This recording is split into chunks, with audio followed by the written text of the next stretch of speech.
It is a highlight of our annual calendar, the highlight of our annual calendar, and a great opportunity to celebrate the legacy of Professor Sargent, who is widely recognized as the founder of process-based engineering. It is also a great opportunity to hear from a leader in the field. And today we have the great pleasure of welcoming Professor Daoutidis. Professor Daoutidis received diploma in chemical engineering from the University of Thessaloniki.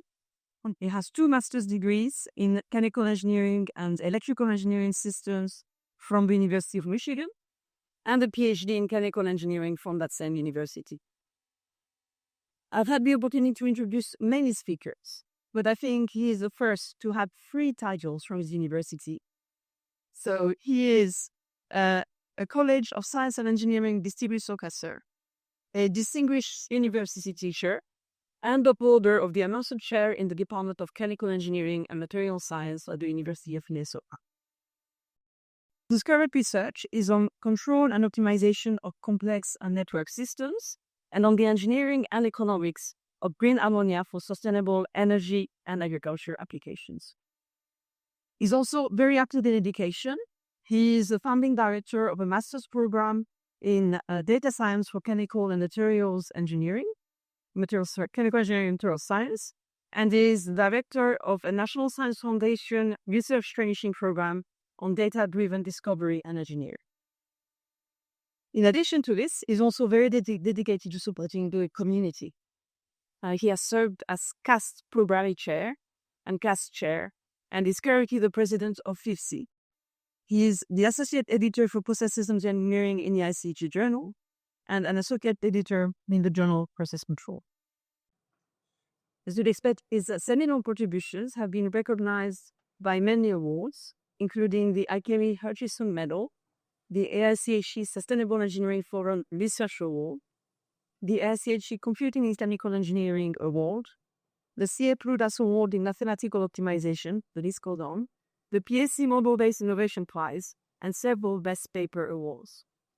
So we are very fortunate to have Professor Daoutidis as our speaker this evening.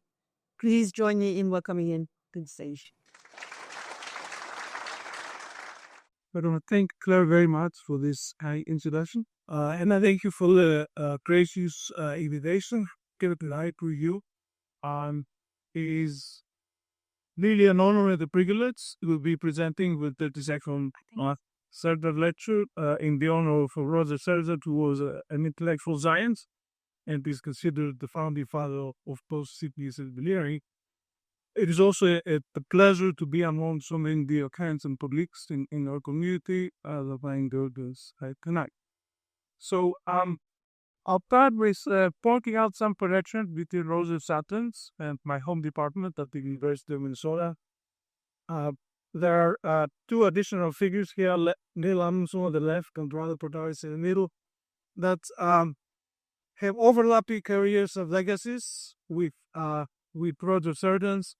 In fact, Neil Amundsen, while on sabbatical at Cambridge in 1954, met Ronald Portaris, who was working at ICI at the time, and recruited him to come to Minnesota, even without a PhD degree. He started the faculty career without getting a PhD degree yet. He finally got it with Amundsen from the University of London by correspondence, I think, in the area of dynamic programming. And the 2 of them in Minnesota, they started the program in applied mathematics and control optimization applications in chemical processes.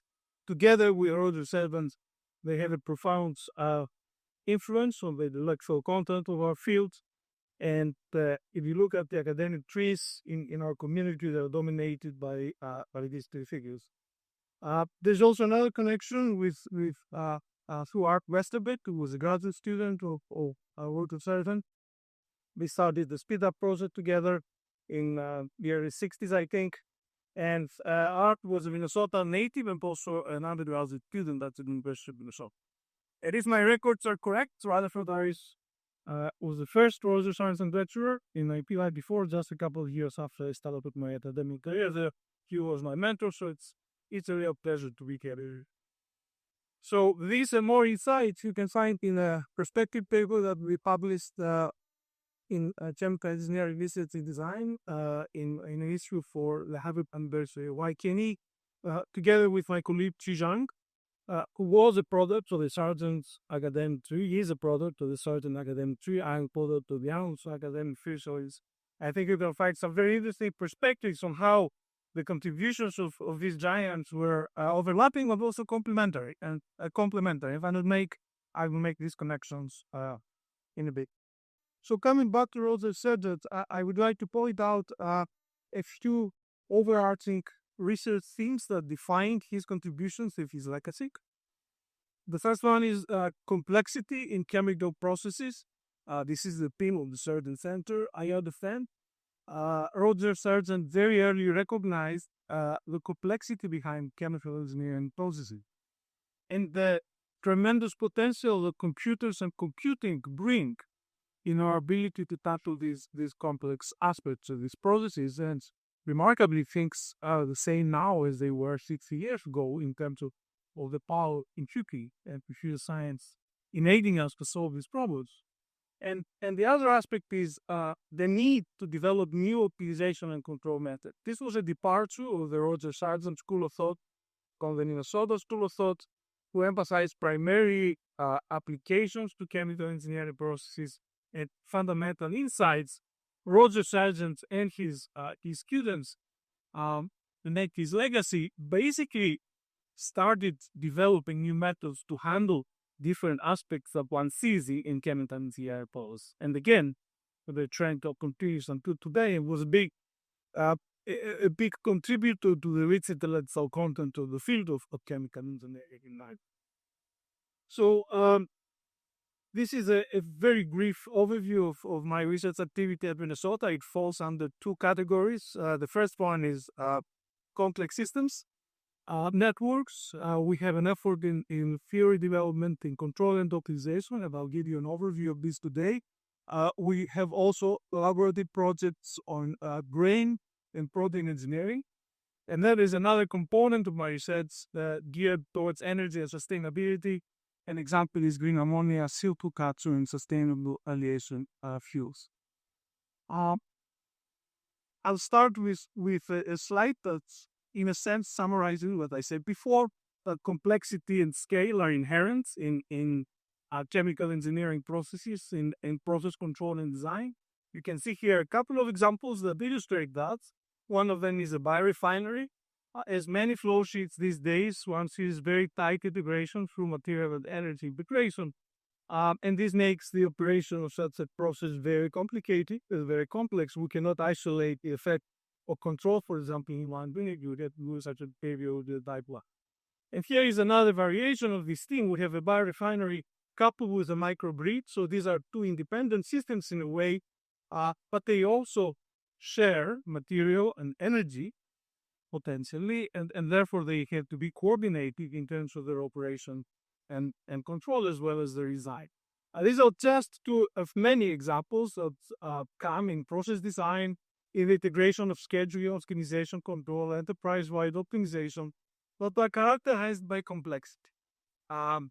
Complexity and large scale, but at the same time also structure and sparsity. And these are these themes of at least the first cover of my lecture. So the question is, how do we approach the design, the operation, the control of these kinds of integrated systems? And one can argue that structure is almost always taken into account when we organize, design, and operate complex systems. And there's different ways of organization of these systems. For example, they could be organized in a modular form, in a distributed form, with a supply chain for example, or you could have a hierarchical structure. It is how most universities operate, at least in the University of Minnesota. Or you could have a hybrid structure, such as the electricity market in the United States, where you get multiple cores. So there is a top level of the hierarchy, and then you have a distributed organization around this core. And of course, examples of such approaches in a control and optimization are the distributed and hierarchical paradigms for control and optimization that will be the focus of my talk today. So let's start with distributed control and then we'll proceed with optimization. The idea of distributed control is to have a complicated systems like this, and then create some subsystems and have multiple agents that take localized decisions with some communication, ideally coordination among them. So such a perspective is a middle ground between a centralized paradigm where we have a monolithic approach to the problem. This is agnostic to structure, typically not scaled up well, and also doesn't have robustness as we scale it up. And also the decentralized control perspective, where we have multiple agents making decisions, but there is no communication and coordination between these agents. And here, you cannot expect to have optimality. This is the perspective in control in the 70s and the 80s, where he very much focused in this area of designing these decentralized controls. So we clearly have an advantage when it comes to distributed control in terms of computational efficiency and scalability, flexibility, and fault tolerance. But we also have problems and challenges. And the first one, the starting one, is the decomposition itself. How do we take a complex system and we decompose it in constituent subsystems in a way that we will achieve computational efficiency and good performance? And the challenge there is a trade-off between local computations and communication needs. What is the optimal way to do this? When we started working in this area almost 10 years ago, this was an open problem. Is a lot of research in the area of decomposing complex plans for simulation or for control, but in terms of control, the emphasis was in decentralized or in block decentralized, not looking at this balance between local computations and communication. And what my group did, again, started almost 10 years ago, is to bring elements of modern network theory in the context of deciding of optimal decompositions for distributed control.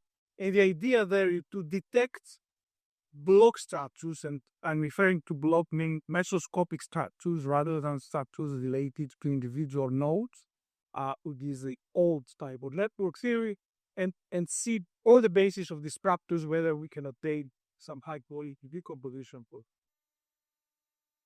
And the most common structure really that one sees is the so-called community structure.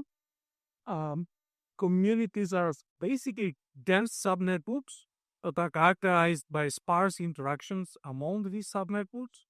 And this is a concept that is well founded in social sciences, in computer science. You can see here a couple of examples. These are the pages of the website and the hyperlinks. Or you can see the interaction between the major characters in the miserable. Communities exist in all communities like this as well.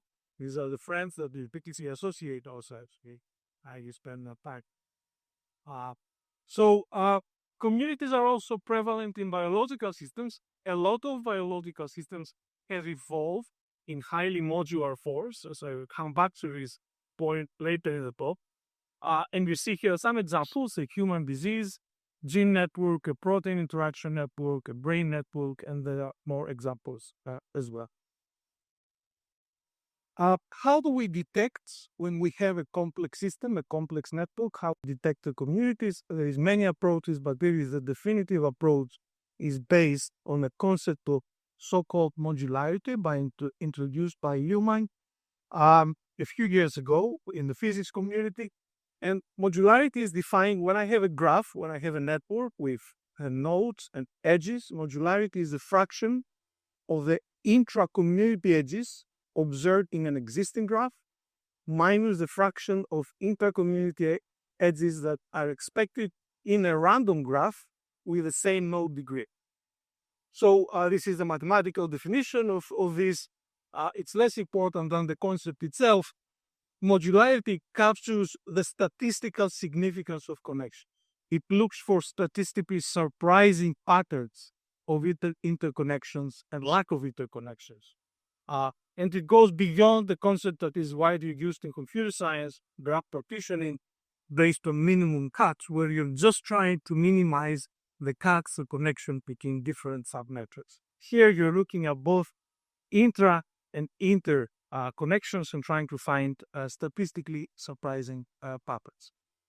Uh, there is the problem of detecting communities ends up being a concept of a problem of finding a big composition that maximizes modularity.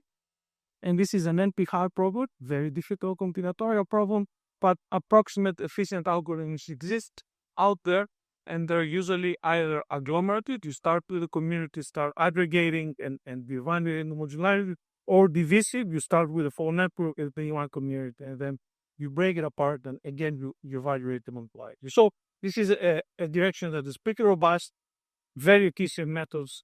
There's no issue of coming up with computational bottlenecks here. What we did in my group is we brought in this concept and we applied it on the basis of different graphs, different network representations of the forces. And these representations could be what is called an equation graph or an equation diagram. This is, you see here, a graph that just connects structural information, reflects structural information. There is an edge between u and x, if u affects x in the differential equation of the Helmholtz system.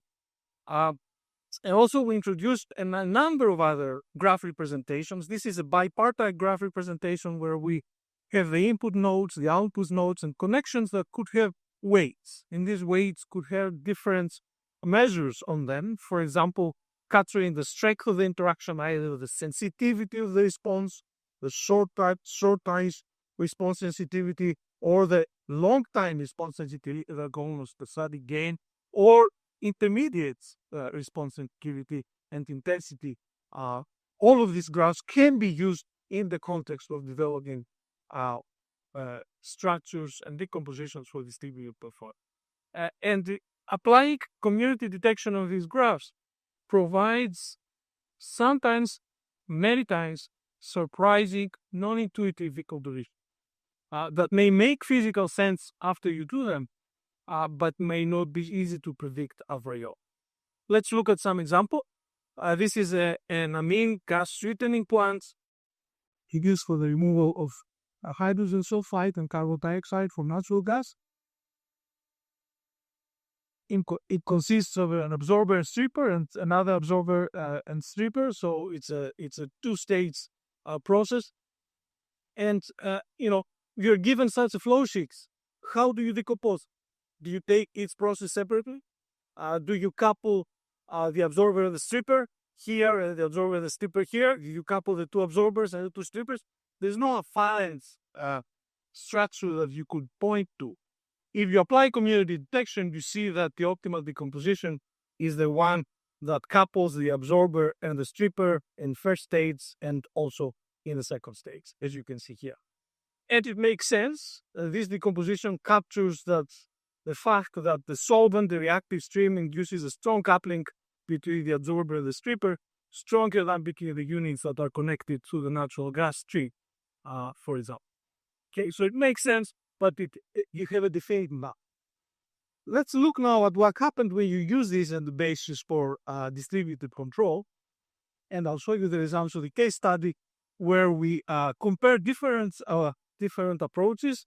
The controllers used are model predicted controllers, and we have a centralized model predicted control that views the entire process. We have a distributed MPC with the optimal decomposition. We have a decentralized MPC with the optimal decomposition without communication among the agents. And we have a distributed MPC with suboptimal decomposition, which shows another decomposition, not the one predicted by community detection. Some details of the way we implemented this. And you can see here some results for three different cases. One is the nominal case. Another one is when you have measurement noise. And the other one is when you have an inlet disturbance. And this column here captures decentralized control. These are the two distributed control results. And this is the centralized control. And we have a dimensionless performance index. And we have a computational time. So you see what happens here. Centralized control, which is this bars, gives the best performance with the lowest dimensionless performance index, but is expensive computational. If you look at decentralized control, you have the reverse picture. You have very poor performance, but of course it's very fast. And then if you look at the distributed optimal and suboptimal decompositions, the optimal one provides a performance that is close to the centralized with the computational performance that is near the decentralized. And this conclusion has been tested in many examples in different optimization platforms that we use the solution of the problem, and it remains robust. It remains in place. So it's a good indication of what this type of decomposition will give you in the general case.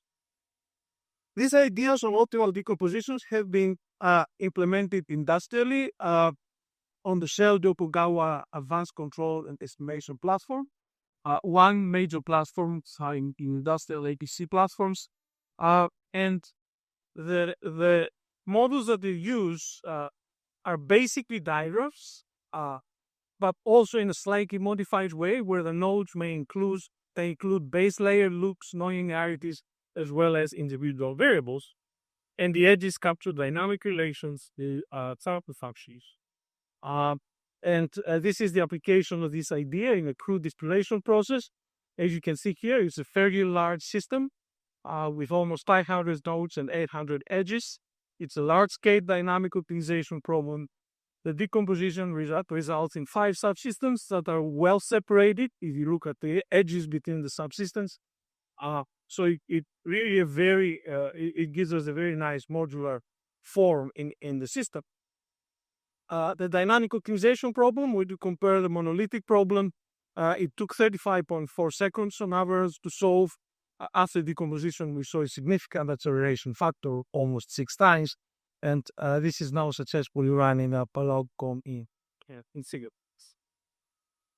Just a brief comment on the other aspect of distributed control. The composition is one aspect, but the coordination is another aspect.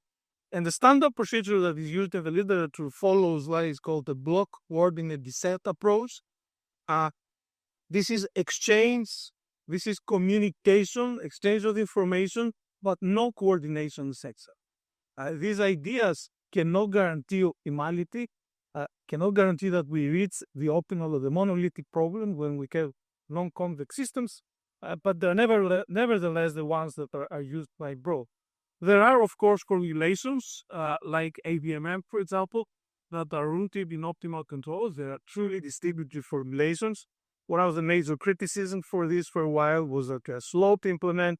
There's a number of approximation and acceleration methods that have been developed over the years, including some Banhai group, as you can tell, by the name of one of the algorithms there, Elava. By the way, I did not come up with and make. It was my graduate student, Tao Tan. But I think it is fair to say that the generic and efficient algorithm for distributed non-convex constraints optimization, especially looking at non-convex constraints, is an open challenge, certainly in this field. I want to come back to one point that I made earlier in the talk about biological networks and the fact that they have evolved in modular forms. There's a very natural question: why is this the case? Why can biological systems evolve to be modular? And if you look at the systems biology literature, you're going to see a lot of hypotheses and a lot of postulates. It could be in order to improve robustness or evolvability or specialization or the connection cost minimization. However, there is a lack of consensus in the field. You look also at the network control theory literature, and you're going to see that modularity is generally not associated with visual controls. It is other aspects of networks, like the known degree or other features that are usually pointed towards as being important for network controllability or that. So when we started looking at this program, we said, okay, what is the right way to try to answer this question? What is the role of modularity in control? And the way we approached this was through the perspective of sparse control, a set of ideas that were put forward by one of my former colleagues at the university who saw them in one of these, where the idea is that there is a cost of information access associated with feedback channels. An optimal controller should not only try to optimize the performance function, but should try to do that by also taking into account control feedback channel sparsity. Okay, so it's a combination of a performance cost, but also a sparsity or controller density cost, if you wish, that should be taken into account when there is a post-decomposition access through feedback, as is the case in many biological systems because of the underlying metabolic mechanisms. So, this is a full controller, this is a sparse controller, this is the optimal sparse control problem. You can solve it and find the optimal controller. It's not going to be this one, it's going to be somewhere in between. Okay? So we looked at this problem for different networks with different modularity characteristics. So we started by generating networks that are random, and all the way increasing the modularity to a highly modular form, which you can see here in the right. And if you look at the highly modular form and see what happens when we increase the penalty that we assign for the feedback channels, you see that the control action is organized inside the community. Okay? What you also see is you look here at the total control cost, performance and sparsity together for networks of different modularity, for different values of the control cost. For all values, the lower control cost that we get is for modular network. So in a way, modularity favors sparser control with a lower total cost. We also, in a separate set of papers, we perform simulated evolution using the control cost as a fitting function, and we saw that again modularity emerges as a result of this evolution. So these results, in a way, show that communities are inherently advantageous for distributed control. They reveal, in a sense, the principle of sparsity, a principle that says that maybe this is a plausible explanation for why what's the left will have evolved be modular. Of course, this is a policy that it is further evaluated, but certainly provides a natural justification behind employing distributed control when it comes to modular systems. This is where it makes sense. Okay, now let's move from control to optimization. Decomposition and optimization problems is widely used. It is key for improving tractability of optimization problems. There are well-established decomposition-based solution methods. I will emphasize it because these are usually referred to as a decomposition method. People refer to Benders and Lagrange as decomposition. They are not decomposition methods. They are decomposition solution methods. The decomposition itself is usually determined based on household considerations or in a problem-specific setting. Okay? So these are these two paradigms, so distributed optimization and hierarchical optimization. In Lagrangian methods, we have a number of subproblems that are interacting through what are called complicating constraints, and they're coordinated via dual variables. In the hierarchical setting, we have a Bender's decomposition where the master problem involves a small number of complicated variables, usually they are discrete variables or binary variables. And the subproblem solves the problem for fixed complicating variables, usually linear or nonlinear program, and the coordination is done via cuts. This is the way the methods work, but the identification of the subproblems and the complicating variables and constraints was an open problem when they started working in this. It's actually a problem that was the basic hindrance toward automating the application of the method. This was the discussion that I had with Ignacio Proson a few years back when I gave this talk at SUNY. So it turns out that one can address these problems systematically on the basis of suitable optimization graphs. And what is an optimization graph that we can postulate here? Well, here is a generic optimization problem. We can have the variables, so we can have the constraints here, and we can create the bipartite network where there's an edge between the two if a variable appears in a constraint. You can project that network on the left and get the constraint graph, and project it to the right and get the variable graph, and you can also have weights here that capture how many variables are common in these constraints or how many constraints couple this area. Okay? On this basis now, you can certainly try to identify structure, identify complicated variables and constraints, and minimize complicated variables and constraints. And you can see here an example where you have a community structure in a constraint graph. You can have a copy of that complicating variable that will give you a linear complicated constraint and the natural decomposition in two subproblems. that they can be opposed using Lagrange decomposition. This is another example where you have a complicated variable, explorer in this case, that emerges naturally and can be assigned to the master problem, and then you can have a Benders-like approach to solve this problem. But the question remains, if I give you a complex optimization problem, how do you come up with this structure? This goes beyond communities. It goes towards much more general structures of one is seeking. And the way we approach this problem is by adopting some ideas from network theory of block structure detection, specifically the use of stochastic block models and statistical inference for general structure detection. And I'll summarize this very, very quickly. Stochastic block models are generative models of networks based on entropy maximization. A stochastic block model will generate any network of any clock structure based on some expected interconnection densities or probability. So you specify the number of nodes, the number of blocks, some block membership, and the block interaction densities, and then you can generate his networks. This is the corresponding block interaction densities or mobilities. We see here in the case of random networks, there is no structure. In the case of the community structure, you see the dominant diagonal probabilities. And in the case of a core periphery structure, you see this L-shaped structure in the corresponding densities. Of course, what we're interested in is the inverse problem. So if I give you a network, if I give you a structure, can you find the stochastic door model that generates? And this is a problem that we would like to address. And this can be done either using maximum likelihood estimation, or, which is the more standard method and the one that we have adopted in my group, using Bayesian inference with appropriately correlated distribution. So Bayesian inference coupled stochastic block models will give you the structure without any further assumption. And if there is a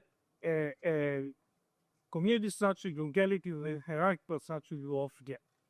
So all of these steps have been automated in the context of a software package called decodes. We started mixing capitals and small letters, and by the time the making changes, we lost track of why the capitals were there and why it's small. So the idea is that we now have this, it's saying guy that faint a ladder, okay. So we now have this framework implemented where we provide the optimization problem, and then using well-established tools, we get the solution. We generate automatically the graphs, and depending on the graph, it's generate applying SDM, either core periphery or community structure. You can immediately connect that with the solution algorithm using Bender or Lagrange decomposition. And there's a tremendous advantage here. By automating this, we can solve many such problems with minimal intervention from us. That was missing in the literature when they started our work, say. So here are some examples that we took from some benchmark MINLP problems. This is a membrane reactor design, production scheduling, the distillation column design. So you can see this is a community structure that we found. It's not clear that these two are separate communities, right? But we get it. This is, again, a more complicated community structure. For both of these, we use Lagrange decomposition. This is a distillation column design with a core periphery structure. So you can link it to a Lagrangian or Benders decomposition algorithm, and you see significant acceleration in the solution of the problem or better solution. So better or faster solution to this kind of work. Again, I will point out that structure varies widely. It is complex and it is not necessarily apparent by the naked eye, or and by the expert eye. These kinds of ideas are extremely well suited for enterprise-like optimization problems. For example, for problems related to scheduling and dynamic optimization. So here we have parallel lights, multiple products that we like to produce in Q reactors, and for each slot here and for each reactor, the convection and the transition regime. And the classic problem here is the one of optimal scheduling and optimal dynamic transitions from one scale to the other. We see the large scale MNLP problem.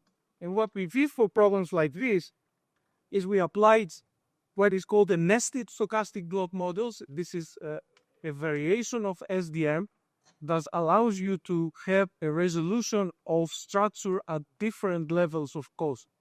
So you begin with the basic formulation, the basic equations, and you get this structure at the zero level, as it was called here, and then you can keep aggregating. You can see here you have two cores. The logic and the production scheduling variables correspond to this cores, and then the dynamic optimization correspond to the periphery. There are communities. You go to a higher level, there is an aggregation in terms of scheduling and dynamic optimization, and the more intuitive way to look at this. And then you see it going up in the hierarchy. This is all provided by automatically by the nested SBS. And it's not only useful to be able to see the structure and the problem, but you can also think about tailored solution algorithms at different ways. For example, we can do Bender's decomposition at this level, where you get a separation of the schedule on dynamic optimization problem, but you can also do what we call nested Bender's decomposition here, where you do further decomposition to account for the fact that they get different core corresponding to different separate scaling variables. And by doing that, here is a comparison of the solution of this problem using a monolithic solver, a solution method using a classic Bender's decomposition applied in the separation between the scale-free and the dynamic optimization problem, and then the nested generalized Bender's that does a further decomposition. We can see you can explore these opportunities now and this possibility. You don't have to choose a priori. You have the opportunity to solve the problems of the math and test the performance of these calculations. Have we solved all the problems? Well, of course, the answer is no. Not quite. So, of course, there are limitations in this approach. There's no guarantee for optimality in your convergence rate or your computational type. We have two indications. There's a high quality decomposition, but it's very difficult to prove this mathematically. I will leave it to my localization colleagues. Also, a fine-tuning of decomposition may improve performance. You can choose to allocate the binary variables, the non-convergence constraints. You do some load balancing. Coordination is a key issue, and also initialization, if there are an online application, especially, is a key issue. None of this is answered by this rate. If you start posing questions, can I optimize the algorithm implementation? Can I even select an algorithm a priori without solving a problem?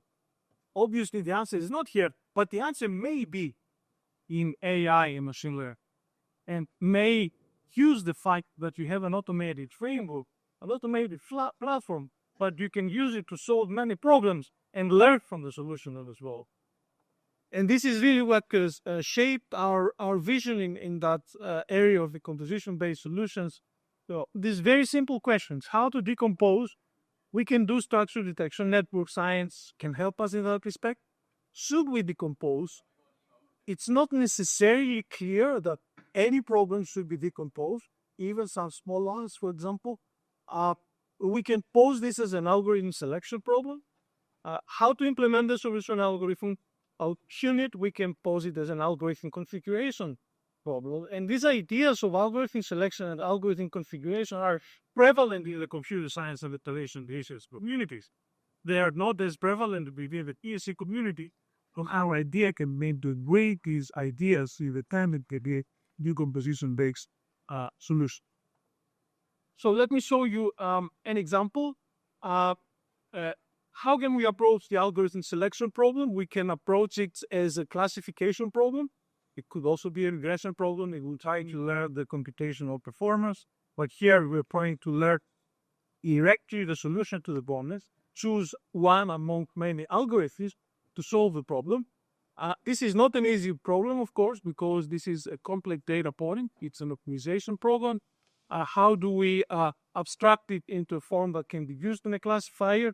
And this is done a lot in the context of computer science problems and operation research problems, primarily for linear problems, we typically come up with a vectorial representation of features that is half graphic, and this can include the number of variables, the number of constraints, numerical conditioning, etc.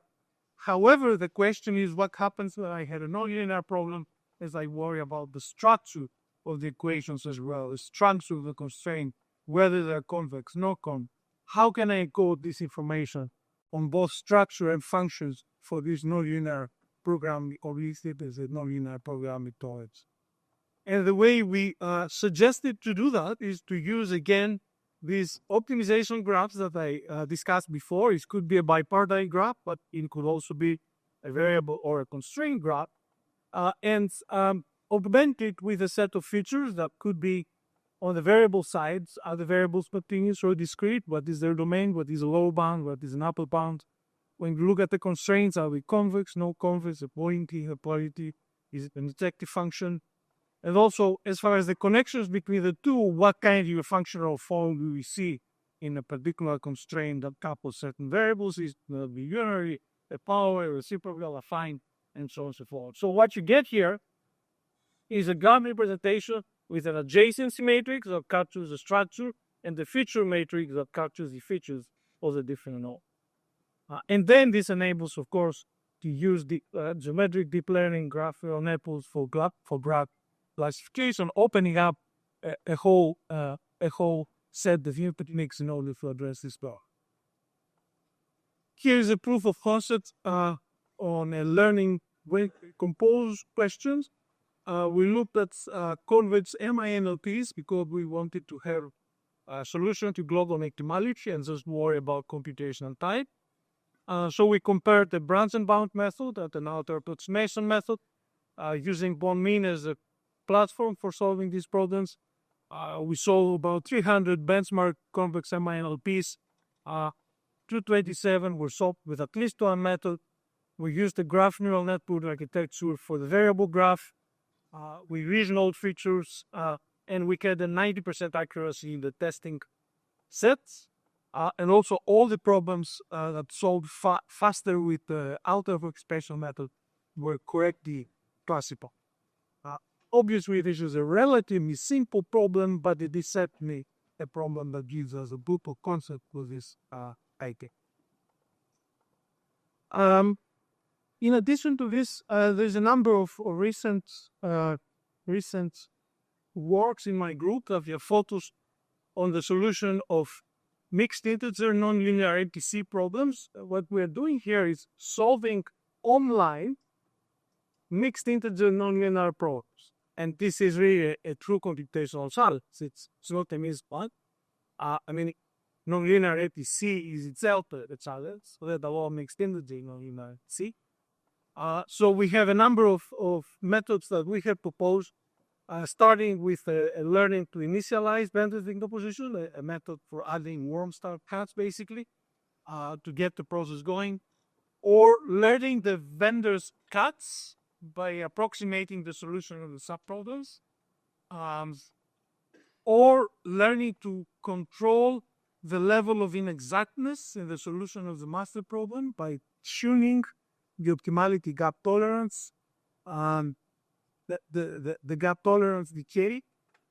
Again, here the emphasis is on the master problem using a reinforcement learning agents, or learning to select a solver on the fly between a classic Benders decomposition or an ML-based Benders decomposition. And I'll spend, again, a couple of minutes here giving you an example, going back to this scheduling and dynamic optimization problem, but now this is happening online. So we would like to produce multiple products. We have a scheduling horizon, but we also could have a disturbance. And this disturbance would necessitate that we update the schedule horizon and we update the optimal dynamic transitions, as you can see here. So we formulate this as a mixed integer nonlinear ATC problem to maximize the profit. There is a very nice structure which we can uncover with the code here, where the master problem is the scheduling problem and subproblem captures the transitions between the products, and also is a very nice structure. The Bender's cuts are basically the transition costs. And we compared the solution with a a generalized Benders decomposition versus one where we have an ML-based branch and check procedure where we learn the value function and the sensitivity of the subproblem. We're basically learning the Benders cuts, as you can see here. And you see these are the solution times that we get with the classic formulations or a slight variation on the classic formulations. And you can see that this is a significantly faster implementations as we get using the ML-based branch and check generalized Benders decomposition. And to finish this off, this is another case study where we're looking at algorithm selection from the intensity. So the idea here is we're looking at different instances of the EPC problem for different disturbances, and we need to choose between an exact, computationally extensive, generalized Benders decomposition and the fast ML-based one, which is going to give us a feasible solution, but not necessarily optimal solution. And you see here for the different disturbance cases that are generated, for a couple of these cases, we are beyond the thresholds in terms of the ML-based generalized Benders decomposition. So on the fly, we select to use the exact Benders decomposition, which brings the computational time almost to very small values. It brings the solution time, keeps the solution time high, but brings the objective function at very low y. And the reason is that in general, profit matters. This is the point of the solution, not necessarily in the computational time that we're trying to optimize. So on the fly, we will choose for a different instance of the MVC problem which formulation we're going to work. And this brought me close to the end of my talk. I want to summarize the basic concepts, the basic ideas. What should we take home with you today? Our solution paradigm basically relies on network theory to provide high-quality decompositions if you want to pursue the decomposition-based solution approach. And for that, we have an automated framework that allows us to exploit the structure and sparsity in many reported problems that we're facing. And there is a role for AI and ML here in terms of selection and configuration of solution algorithm. It is not the use of AI to substitute the model to come up with surrogate models. It's on top of the solution methods, in a way preserving the rigor of the models, the rigor of the methods, but then trying to improve, accelerate, and enable online application of the AI and ML. Enabled by our ability to solve the problem in an automation way. Based on this composition, but certainly this is an approach that can be used for more analytic algorithms as well. It doesn't have to be only for composition-based approach. And I want to close with some thoughts here, going back to that perspective we all with Chizai. A distinguished rule for this department.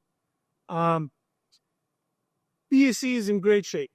There's many in our community that are not as optimistic. I'm very optimistic.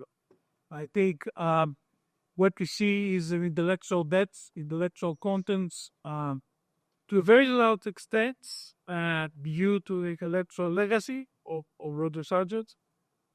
Lots of method development. I mean, PSC such as play a role now in communities outside PSC. Wow. But also the use of PSC to solve problems of relevance in chemical engineering as chemical engineering continues to evolve. Chemical engineering today is not what it was 50 years ago, where almost all the emphasis was in the petrochemical industry. Look around inside the center, the wealth of projects, the wealth of companies, but the wealth of pharmaceutical food considerations have become central, as they should, in science-based disciplines such as chemical engineering. But PSC is a main enabler that allows us to take fundamental advantages and further in technological solution. And you look at the recent reports from the National Archive of Engineering, it is as if it was written by PSC researchers. It plays a central role in terms of our ability to address sustainability, energy efficiency, and so on and so forth. So I think that, if you look at the critical elements of success, is really this chemical engineering relevance and the ability to PhD to adjust as we go along, but also importantly, theory and method development. As Daoutidis used to say, allows abstraction and then innovation. And I'm a true believer in this. And I think when you look at data science, AI, ML, setting a new frontier for all of us. And I'm very pleased to see that we reached the point where chemical engineers, PhD researchers are developing methods to apply new methods to apply AI and amending the context to color methods, and not simply adopting methods by the CS community. This was the first phase, and if you look at what happened in the beginning, which is exactly what happened 16 years ago when we started looking at control and optimization, we were just using the ideas.